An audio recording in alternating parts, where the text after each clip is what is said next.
Mr. Speaker, the Prime Minister, Mr. Winston Churchill. When we faced the Nazis alone between 1939 and 1942, the British people forged an unbreakable relationship with our cousins across the Atlantic, the authors and founders of the greatest constitution, protecting individual freedom that has ever been written. That great power, a bastion of democracy, the world's largest economic power, and our great friend and ally, the United States of America. We rang the bell of liberty. What did they do? They answered it. The unprecedented industrial capacity, the military might, the financial wherewithal, unmatched in history, was awakened to the perils and evil of Nazi hegemonic domination across all of Europe. Had the Nazis directly attacked America? No, they had not. The Japanese had, with their insidious and unprovoked attack on the U.S. Pacific Fleet in Pearl Harbor. What was the reaction of our great friend and their great leader, Mr. Roosevelt? It was to declare war on Japan, but also on Germany.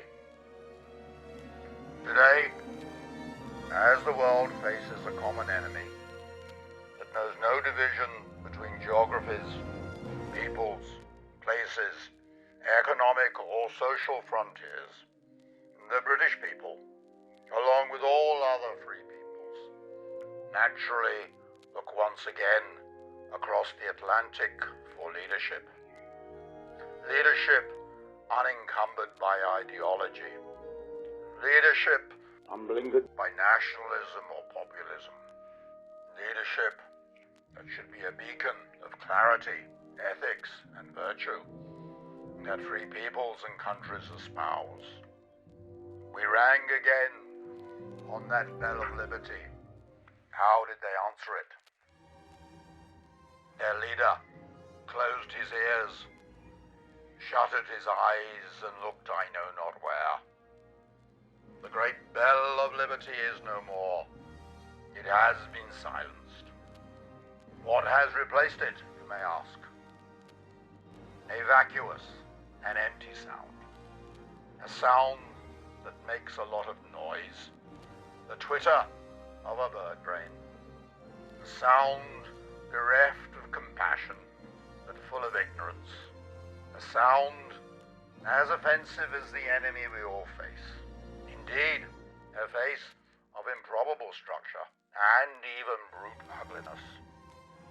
An absence of leadership, creating a mean spirit of intolerance that sucks scientific reason from debate and replaces it with the emptiness of individual, almost sociopathic pursuit of narcissistic and egotistical selfishness, focused only on re-election, and whatever the cost in lives, whatever the cost in American lives.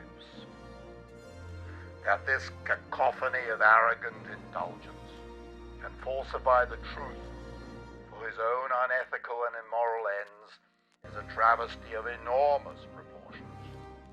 It is a most unfortunate combination of personal malevolence, crass stupidity, vainglorious ineptitude, linguistic incontinence, and xenophobic racism. It blames others as if this virus were a personal and national insult to him alone. What is the cost, you ask? As this great people literally die in their thousands, the cost is unimaginable. The unnecessary and preventable numbers of dead Americans, surpassing those of China, Italy, and Spain. Never in the history of human conduct has one man knowingly done so much harm to so many people in so short a time. What will be the response of the American people? They will do what all oppressed peoples do, and throw this dangerous and empty vessel, this parody of a demagogue, out on the streets in November. One can only hope so, as only then will America be great again.